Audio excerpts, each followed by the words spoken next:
Ah yes, the Pixel Perplexion.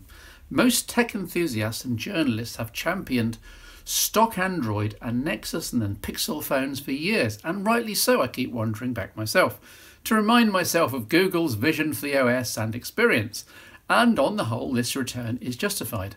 At least until I wander off into another Android side alley in the cause of reviewing something more interesting. Now, I've heard some people criticise the recent Pixels as overpriced and underwhelming, with only the good cameras to save the day. And this is fair, though the very name Pixels should give one clue that Google thinks it's okay to be all about imaging as the main unique selling point. But yes, you can always find higher spec phones at lower prices, of course. It's all a question of how free you want to be of manufacturer skins, of tweaks, of duplicate apps, of bundleware, how badly you want to be on the very latest Android version and security patch, how much you want the free, full quality photo and video backup, of how much you want to take advantage of the extra custom chips, in this case the Visual Core and the Titan M security system. All of this is worth something. So as ever, it's a question of what you want and what you value. But having reviewed the Pixel 3 in the previous phone show, 351, pronouncing it super powerful for its size, but with some compromises and an inflated price tag, I thought it well worth looking at what I see as a spectrum of 3 pixels. If you're thinking of going down this route, then here are my thoughts and the pros and cons. 3, yes, because I absolutely include last year's Pixel 2 XL in the mix. This is the Pixel 3, 2 XL and the 3 XL.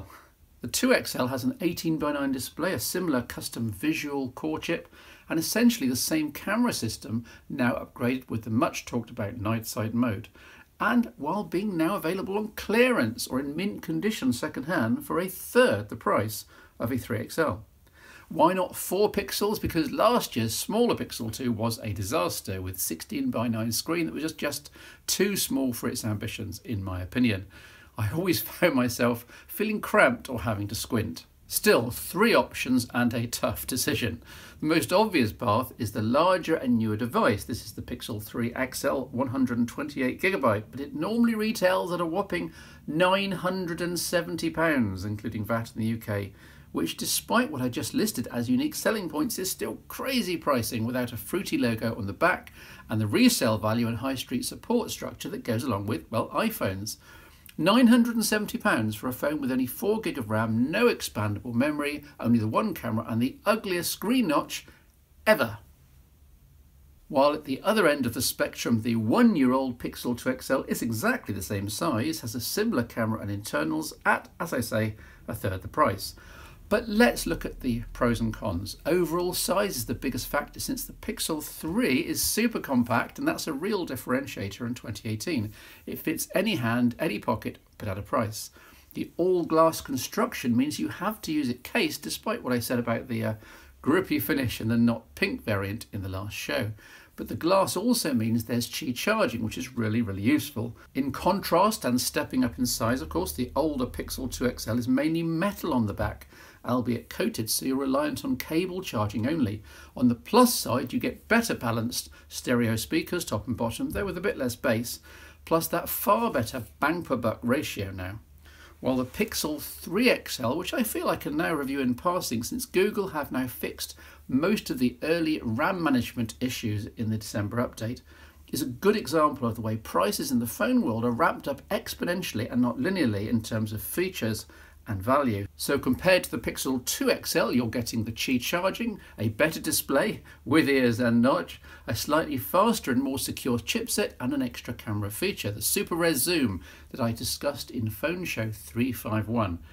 But you're paying through the nose for these privileges. So, armed with all 3 handsets, which would I actually recommend as someone seeking a newish Google and Pixel experience? Well, hopefully the pros and cons just mentioned will have helped, but I'm going to suggest that the 3 products here present something of a Google continuum, soon to be joined by the much leaked Pixel 3 Lite and Pixel 3 Lite XL, terrible names, in 2019, which will fill out the spectrum still further. Me, well, I love the smaller 3 in the hand. I love its Qi charging and extra camera tweaks, but my 50-year-old eyes start to feel the strain by the end of every day, even after boosting the font size a step in the system settings. So, Even though much less pocketable, if price was no object, then I'd of course plump for the 3XL because my eyes just eat up the larger display. The speakers are loud and crisp, and I'm starting not to notice the left-right imbalance, and I'm starting not to notice the outrageously deep notch. Most Android apps do something by way of putting a coloured or black background in the ears. Now this is all obviously a personal thing, but it's just so much fun for a geek like me to be in a beta track effectively, watching Google and its developers scramble to fix things in Android 9, and there are many in terms of app and game incompatibilities, and to roll out a power saving and notch hiding dark mode in more applications. New software toys daily if you're on this track. However, in view of the £900 or so price, if we're talking hard-earned money and cost is a factor, like the case for most of us, then I'm sorry Google, but I have to give a shout out here for the older Pixel 2 XL, as you can save a mass of cash by spotting this in good condition on the second-hand market, which gets you 99.5% the same experience without any odd notch incompatibilities in the short term. I'll return to the Pixels in video form when the light models finally arrive next year. Don't worry, plus I have a sneaking suspicion that one of the 3 models will make it into my Christmas top 5. I just haven't decided which yet.